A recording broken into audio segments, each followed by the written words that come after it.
Welcome to The Explainer. Today we're diving into the secret language of the boardroom. You know, all that stuff people say without actually saying anything. We're going to get into some real, practical psychology hacks that'll help you understand people better and build some seriously strong connections. You know the feeling, right? You're in a meeting and you're just trying to figure out what someone is really thinking. It's like, are they nodding along because they agree with you, or are they just daydreaming about their lunch order? We've all been there. But what if I told you that you could stop guessing? What if you could actually learn to read those little tiny signals people send out all the time? Well, that's exactly what we're going to get into. This isn't magic, it's a skill you can learn. All right, first up, hack number 1. This is all about spotting when something's off. Maybe it's deception, maybe it's just stress. But we're going to look at those tiny little giveaways that show you what's really going on in someone's head, even if their words are telling you a totally different story. Okay, so check these out. You've got blink rate. People actually tend to blink less when they're under pressure. Then there's voice pitch. If it suddenly changes, that's a big emotional flag. And eye contact. Believe it or not, too much eye contact can be a sign they're overcompensating. Now here's the key. Don't just look for one of these things. One sign on its own could mean anything. You're looking for a cluster. When you see a few of these pop up together, that's when your spidey senses should start tingling. And really, this isn't about playing detective and calling people liars. The big idea here is consistency, or a lack of it.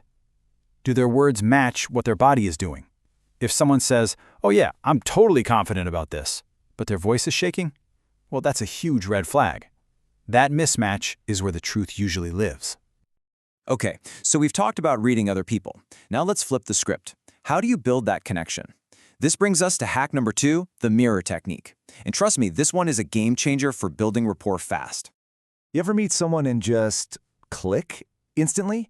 There's a good chance what you were feeling was something called neural mirroring. It's this wild thing our brains do.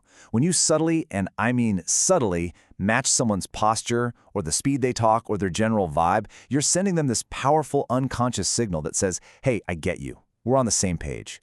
It's not about being a copycat. It's about creating this incredible sense of safety and trust. And this really shows a huge shift in thinking, right? The old way was all about trying to be impressive, talking over people, making it about you. The new way, it's about tuning in. It's about focusing on them, matching their pace. It's the difference between trying to be interesting and just being interested. And that, right there, is how you genuinely connect. All right, let's get to hack number 3. This one is all about the body's secret playbook. You see, people can choose their words very carefully, but the body rarely lies. It's broadcasting feelings all the time, usually without the person even knowing it. So here's a quick cheat sheet for you. Next time you're talking to someone, check their feet. Seriously, if they're pointed at the door, their brain is already looking for an exit. Arms crossed? That's a classic defensive, self-protective move. And smiles? Look at the eyes. A real, genuine smile, what they call a Duchenne smile, reaches all the way up to the eyes. You'll see little crinkles at the corners. If the eyes aren't smiling, the smile probably isn't real.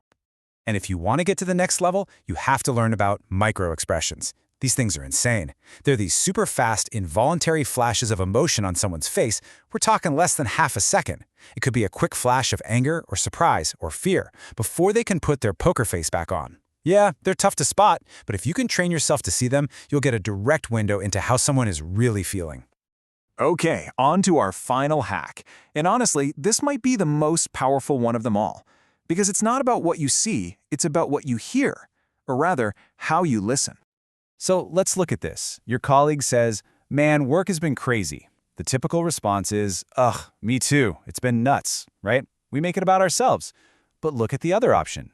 Instead, you say, "Wow, that sounds like it's been overwhelming." See, the difference is huge. You're not one-upping them, you're naming their feeling, you're validating their experience. And that builds trust almost instantly. And a big part of this kind of listening is just getting comfortable with a little bit of silence. We have this urge to immediately fill any empty space in a conversation, right? But try this. When someone finishes talking, just pause for a second. It shows you're actually thinking about what they said. You're not just waiting for your turn to talk. You're holding space for them, and that makes people feel incredibly heard. So let's put it all together. We've gone through spotting inconsistencies, mirroring to build rapport, reading the body's playbook, and listening for the feeling behind the words. What does this all add up to? Well, it's basically your new superpower. Here's the 4-step plan. Super simple. Step 1, just observe. Pay attention to all those nonverbal cues. Step 2, mirror them subtly to build that connection. Step 3, listen not just for words, but for the emotion underneath the words. And finally, Step 4, and this one is crucial, trust your gut. Your intuition is picking up on way more than you realize. This whole thing isn't about being manipulative. It's about paying real, focused attention. And at the end of the day, that's the big takeaway, isn't it? The people who have the most influence, the ones who are the most connected, they're not the loudest people in the room. They're the ones who make other people feel seen, heard, and completely understood. So there you have it, a whole new set of tools for your communication toolbox. You now know some of the secrets to navigating that unspoken world around us. So the only real question left is, how are you going to use this secret language in your next conversation?